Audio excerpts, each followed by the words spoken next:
ஒரு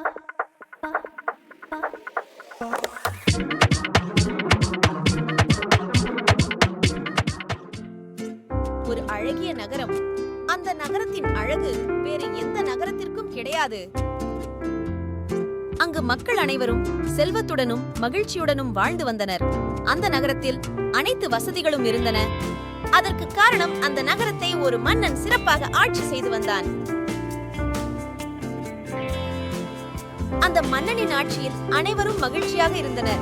நாட்டில் அனைவரும் செல்வ செழிப்போடு மகிழ்ச்சியாக இருந்தனர். மன்னனுக்கு வெகு காலம் கழித்து ஒரு ஆண் குழந்தை பிறந்தது.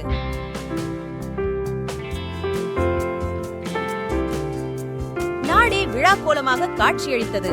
அனைவரும் மிகவும் ஆரவாரத்தோடு பிறந்த நாளை கொண்டாடினர். மன்னன் மிகவும் மகிழ்ச்சியாக இருந்தார்.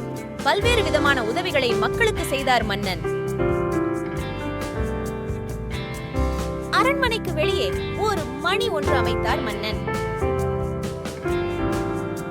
மக்களிடம் ஏதேனும் குறைகள் இருந்தால் அந்த மணியை ஒலிக்கலாம் என்று மன்னன் அறிவித்தார்.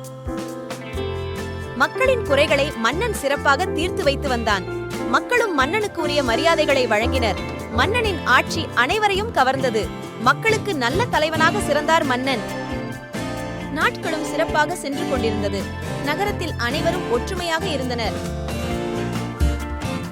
20 வருடம் மன்னனின் சிறப்பான ஆட்சியில் வெகு விரைவாக சென்றுவிட்டது. மன்னனின் மகனும் பெரியவனாக வளர்ந்தான். மன்னனுக்கு ஒரு கனவு, தன்னுடைய மகனை சிறந்த தலைவனாக்க வேண்டும் என்பதே அது. அவனுக்கு அனைத்து கலைகளையும் கற்றுக் கொடுத்தார் மன்னன். அனைத்து கலைகளையும் கற்றுத் தேர்ந்தான் இளவரசன். இருப்பினும் அவனின் கருணையை சோதனை செய்து பார்க்க விரும்பினார் மன்னன். இளவரசனுக்கு கருணை இல்லாத பட்சத்தில் அரசர் பதவியை வேறு யாருக்காவது கொடுத்துவிட வேண்டும் என்று எண்ணினான் அரசன். ஒரு நாள் இளவரசன் தேர் மீது பயணம் மேற்கொண்டான். அவன் அந்த நகரத்தின் அழகை ரசித்துக் கொண்டே சென்றான். நகரம் ஆனந்தமாயிருந்ததைக் கண்டு அப்பாவின் ஆட்சியை நினைத்து பெருமை அடைந்தான். தந்தையை விட நான் இந்த நாட்டை மிகவும் மகிழ்ச்சியாக ஆட்சி செய்வேன் என்று உறுதி மேற்கொண்டான் மகன். சிறிது நேரம் கழித்து தேர் முன் மன்னன் மாறு வேடத்தில் வந்தார்.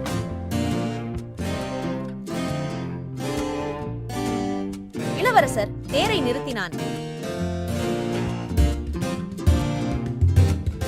மாறுவேடத்தில் இருந்த மன்னன் இளவரசரை வணங்கி, எனக்கு ஒரு உதவி செய்ய வேண்டும் என்று கூறினான். என்ன உதவி வேண்டும் உங்களுக்கு என்று கேட்டான் இளவரசன். நான் பக்கத்து நாட்டு குடிமகன். இளவரசே, இந்த நாட்டில் அனைவரும் செல்வச் சிறப்போடு மகிழ்ச்சியாக உள்ளனர். நானும் என் குடும்பமும் வறுமையில் வாடுகிறோம். தங்களால் இயன்ற உதவியை எனக்கு செய்யுங்கள் என்றான்.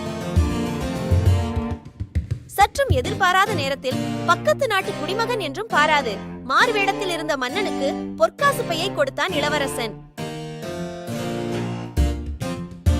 மகனின் கருணையை கண்டு மன்னன் பெருமிதம் அடைந்தான்.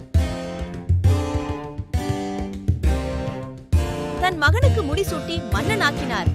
மகன் தனது பணியை தந்தையை விட சிறப்பாக செய்தார். நாடும் சிறப்பாக இருந்தது. மன்னன் தனது மகனை நினைத்து பெருமை அடைந்தார்.